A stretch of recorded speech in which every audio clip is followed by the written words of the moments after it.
Hey there, and welcome back to the second part of my quick explanation about the three major concepts that I'm using in the Beyond Systems Human Basics training. This time I'm going to dive a little deeper into the concept of experience, which is one of those three main concepts that I'm working with. To give you a really deeper understanding of it, I prepared a couple of examples and I'll run you exactly through that process so that you really understand why it is so important to execute experience in your real life, to actually get massive real-life positive effects out of whatever you do. This principle is one that can be applied to anything, no matter if you're talking about emotions, if we're talking about our mind, if we're talking about our body, our health, our relationship status, it doesn't really matter.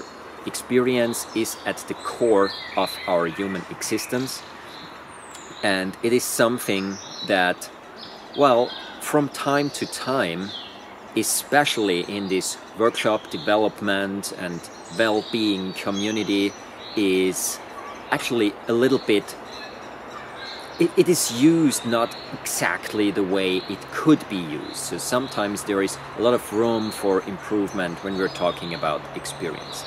Now let's define experience. Obviously, whatever you do is an experience. Even if you read a book, this is an experience, and every single word in that book, every single sentence will resonate with you in a specific way, thus creating an experience already.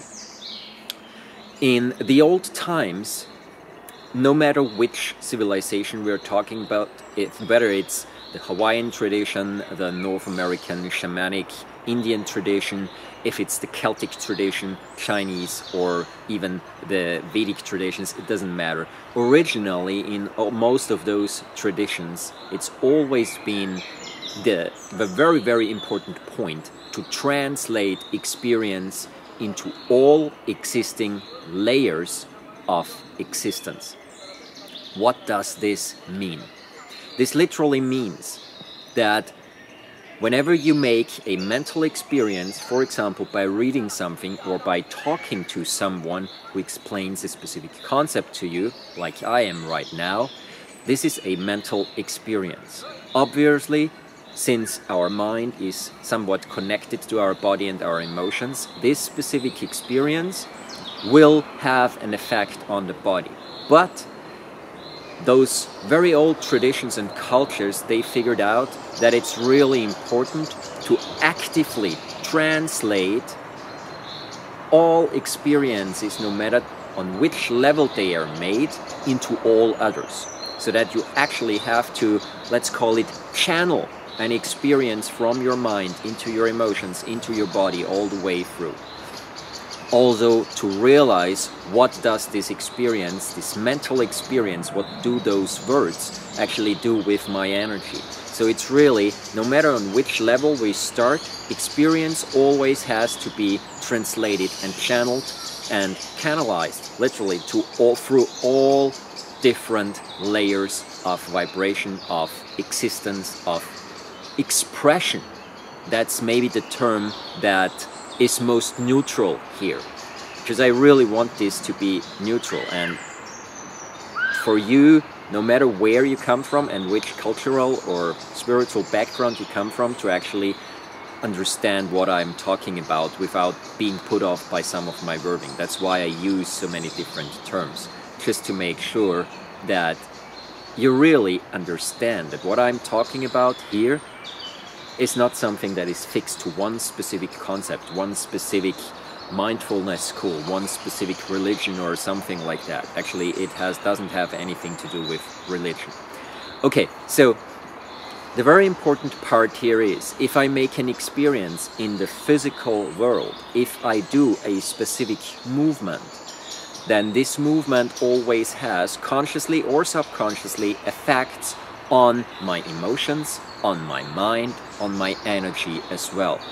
This is why certain movement systems like Qigong in China, or yoga, or specific dance and so on, actually have been invented so that you can use something that is very easily managed, which is the body, where you can become very conscious about, and you use this tool to actually have a positive influence on other aspects, like your mind, like your emotions, your stress level, your breathing patterns, your overall anxiety, your overall power, your overall ability to express yourself, and so on. The next aspect, let's put it on the other end of the scale. Say you make a very powerful spiritual experience. Spiritual experiences can come in a number of different ways. That can be the birth of a child, that can be literally an energetic appearance, that literally can be some sort of very calming experience that you have somewhere in nature, and so on and so on. No matter which one it is, or you experience something in very deep meditation, it doesn't matter. Every spiritual experience that you make, again, will radiate to all the other layers of your current existence, which is your body, which is your mind, which is your emotions as well. And the way you can actually improve on translating that extremely positive experience and manifesting its positive effects even more in your whole life, the way you can do that is actually by using this concept of channeling and translating through different layers of your being by making conscious experience. Conscious experience in this regard literally means to be aware of what is happening, how it is happening, and how one layer influences the other. Say, if you walk around with a bent chest like that, with shoulders that are pulled to the front like that, just try that for, say, 5 minutes, very consciously, and realize what it does with your mood. That would be a very conscious experience that you make. Then stand up, completely neutral, tall, but without like actually trying to tense yourself. Just try to stand as relaxed as possible. Try to carry your head with your gaze pretty much parallel to the ground, and just approach the world with an open posture, an open heart literally, and see what that does with your mood. There is a difference in how you can actually perceive the world, how influences will and can affect you, and nowadays there are even a number of scientific studies to that as well.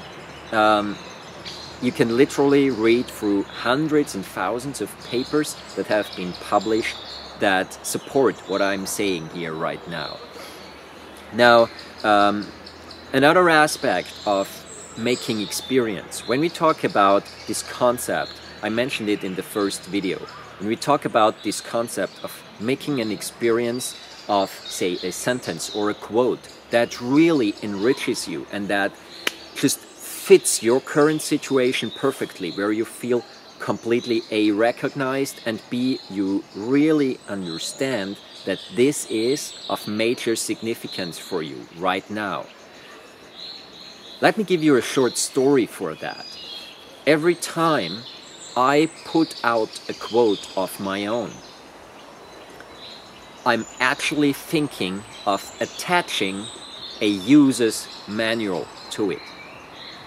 Because apart from that first resonating reaction that someone who reads that post at just the right timing might have, there are many, many, many layers to each and every quote that you read. You might have noticed that. You might have read a quote from, I don't know, maybe Albert Einstein 5 years ago. And now you read it again 2 months ago, and you might read it again in a week or in another year or something like that. And if you focus back on what it meant for you for this first time, and in the second time you read it, you'll realize that whenever you read it in a different situation in your life, it might actually focus on a different aspect. Now, this can only happen if you're aware and you actually are completely conscious in the experience that reading this quote gives you. Whenever it's about something like that, I suggest you take that quote, you take that positive resonance, and you go out and you try it out.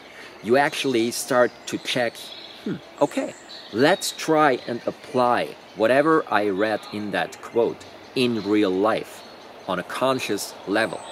That's the experience part.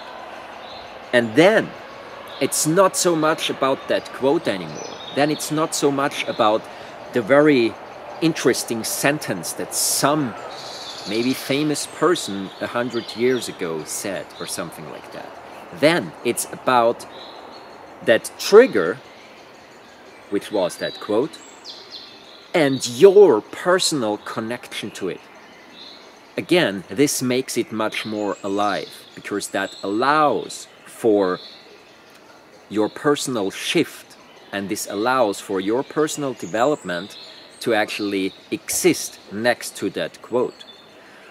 On the other hand, if you don't do it like that, but every time you read that quote, you sort of try to get back into the mindset that this quote triggered in you the first time, without checking whether or not this mindset can and should actually be applied in this current situation, or can actually help you in this current situation.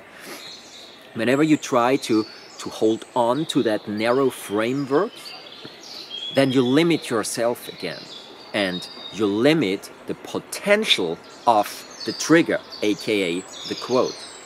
This is extremely important to understand, and whenever we're talking about experience, experience is the connection between the information and your real life.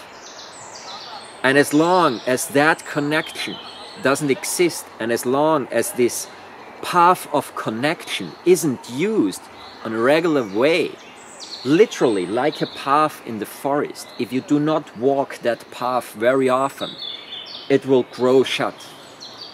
And that's the same thing here. You always need a bridge between the information and your real life.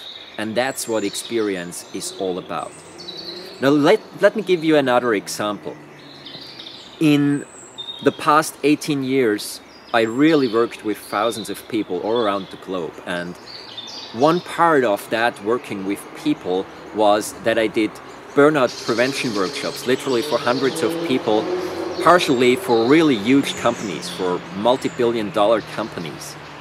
And my approach to that teaching burnout prevention was always to teach them something about themselves, and to teach them something about how to actually recognize the other people that are within their group, within their, let's say, close area of work in the same company, in this specific case. Now, it's not about burnout prevention here, it's still about experience. Just let me finish that thought. The very interesting thing is that the people I worked with, most of the time, like, they were really completely, you would say, down-to-earth people. People who are engineers, who are in project management, and so on and so on. So really mental-focused people, really people who are very fact-based and who just simply like it clear, straight, and strict sometimes. Who also have a certain way, especially in the engineering department, a certain way of creativity, and who sometimes are forced out of their work to think creatively. Now here is the fun thing.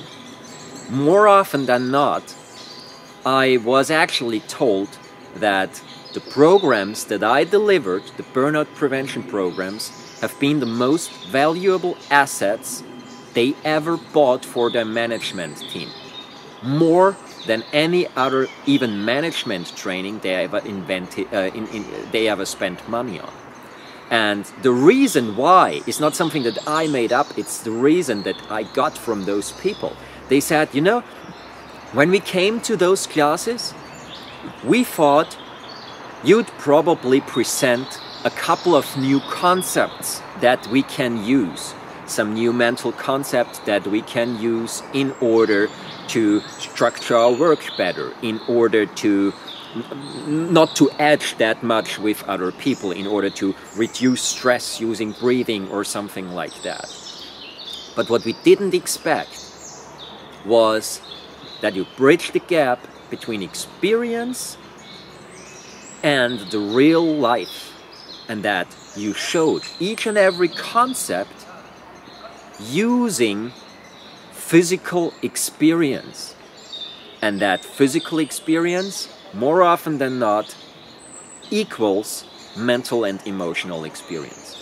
Because that's exactly what we did in those workshops. I used physical exercises to play through different emotional and mental concepts that they had to do on a regular basis, that they were working with on a regular basis, and that they were confronted with on a regular day basis in their work, either with other people, with their boss, with customers, and so on and so on. And that's exactly what I'm trying to tell you here. Experience that goes further than just a mental concept, an experience that is immediately interwoven in life, is extremely valuable, because that experience is something that you will never ever lose again. That type of experience is something that you will make once in your life, and you can build on it because you know it is yours. It is not something that someone told you and that you still have to believe or something like that. And because it is your own experience, that's why I just said, you can build on it. It is something flowing. It is something that is actually as varied as life itself, as diverse as life itself. You can change that experience, you can grow on it. But it's hard to grow on a very strict, very narrow-minded concept. And the more you hold on to a concept, the more you limit your development. And it doesn't matter if that's in a physical way, if that's about your health, if that's in a mental capacity, in a spiritual capacity, it doesn't matter. The more you hold on to strict rules all the time, the more you limit exploration and you limit actual living. Experience is a key factor in everything that I do, and I will always ask of any of my students to check whatever I say out of their own experience. That's how they grow, and that's how I grow. I will never say that I know it all. The only thing I can do is facilitate experience and see where it leads us. And in most cases, it leads to absolute amazing changes in people, to absolutely amazing awakenings. And I don't necessarily mean that in a spiritual sense. It can be in a spiritual sense, but it can simply be something like, oh wow, I never thought about it from that specific perspective. But just simply shifting my perspective literally changed the whole situation, literally changed the whole dynamics of a situation.